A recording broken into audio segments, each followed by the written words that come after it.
Dear students, today I will tell you about rules of debit and credit according to traditional concept. For understanding these rules, first you have to understand types of the accounts. Basically, we classify the accounts into two categories. One personal account and other impersonal account.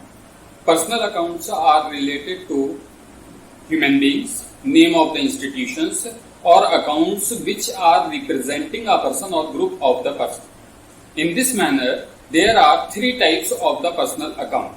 Natural personal account, which are related to name of the human being, like Ram account, Shyam account, Mohan account. All of these are natural personal account.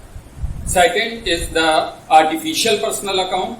Artificial personal account are not human being but work as in human being. We include name of the institution in these types of the accounts, like State Bank of India, Army Public School account, Ram and Sons account, Surya Roshni Limited account, Reliance Industries Limited account. All of these are the artificial personal account. Third is representative personal accounts. These are related to the person or group of the person. We don't use name of these person directly. We use specific name of account which is representing this person or group of the person. Like capital account. According to separate entity concept, we don't use owner's name in the books of accounts. Instead of that, we use capital account. Means capital account is representing the owner in a business organization. In the same manner, salaries outstanding account.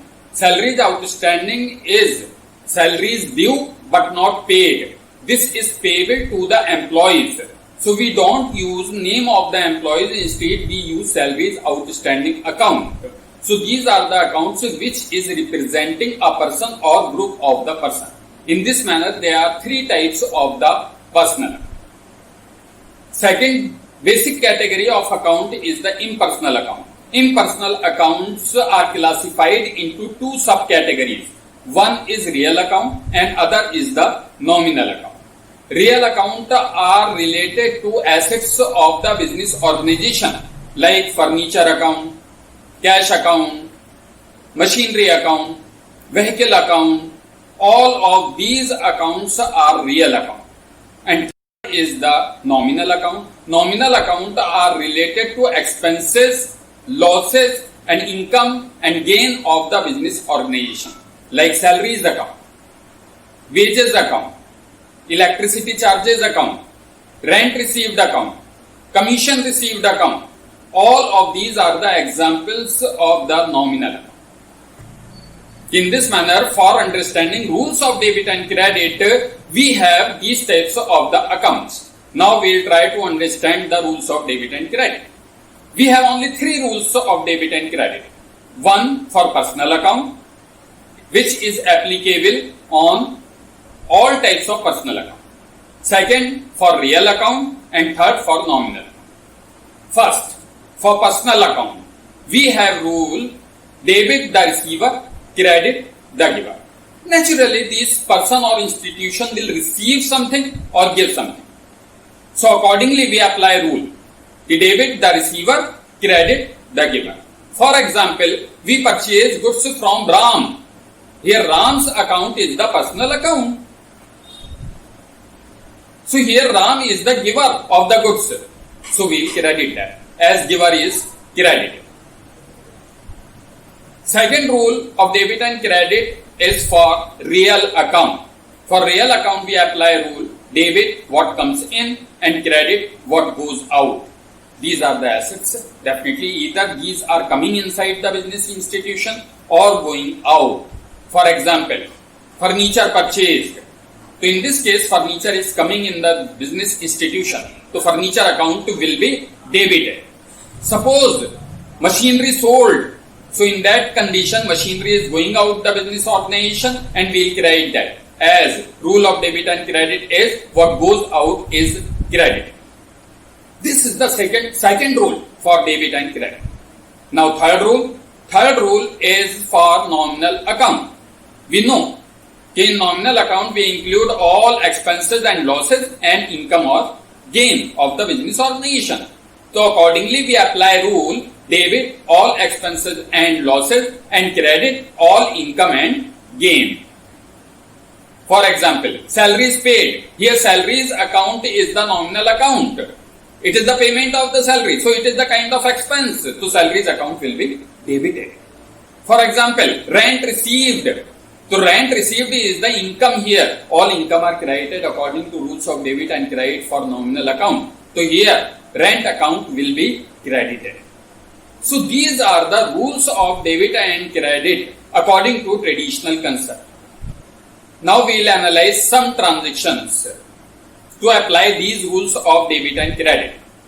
For the purpose of analysis, we will make this table in which first column is for recording the transaction, second column for recording the name of the accounts involved, third column for nature or type of account according to traditional concept, next column is for recording the reason for debiting or crediting, and last two columns for debit and credit. Now we will take some transactions. First transaction here is purchased furniture from Ram. So first we will identify name of the accounts involved. According to double entry bookkeeping system, every transaction involves at least two accounts. So in this transaction, two accounts are involved. One is furniture account and other is the Ram account. Now we will find out what is the type of the account for furniture and Ram. Furniture is an asset. I told you already about that. This is a real account. In real account we include all the assets. And Ram account, it is the name of the human being, so it is the personal account. Now we will find out the reason for debiting or crediting. If we are purchasing the furniture coming inside the business institution, so it comes in, that's why it is debited. As we know, rule of debit and credit for real account is debit what comes in and credit what goes out. In the same manner, we will analyze for Ram's account. Ram account is the personal account. It is the name of human being, and we apply rule of debit and credit for personal account. Debit the receiver, credit the giver. If we purchase furniture from Ram, Ram is the giver of that furniture, and you know giver is credited. So accordingly, we will credit giver. Means here furniture account is debited and Ram's account is credited. Now second transaction, salaries paid. Here also we will find out the name of the accounts involved. Two accounts are involved here. One is salaries account and other is the cash account. Salary is the kind of expense, so it is the nominal account. And according to rule of debit and credit for nominal account, all expenses or losses are debited. So here salaries account will be debited because it is the expense. Second account involved here is cash account. Cash account is the real account as it is an asset. And rule of debit and credit for real account is debit what comes in, credit what goes out. If we pay salary, then cash is going out. So accordingly it is credited. So in this transaction, salaries account is debited and cash account is credited. Third example here is rent received. Again, we will find out the name of the accounts involved. Two accounts involved here. One is rent account and other is cash account. Here we are receiving the rent. So rent is the income and all incomes are included in nominal account. So it is nominal account, and as all income are credited, so rent account will be credited. Other account involved here is cash account. Already discussed. Cash account is the real account, and rule of debit and credit for real account is debit what comes in, credit what goes out. So here cash account will be debited because it is coming in the business institution as we are receiving the rent. So here cash account is debited and rent account is credited. In the same manner, we may analyze all the transactions and we can apply rules of debit and credit. Hope it is clear to all of you. Thank you for watching.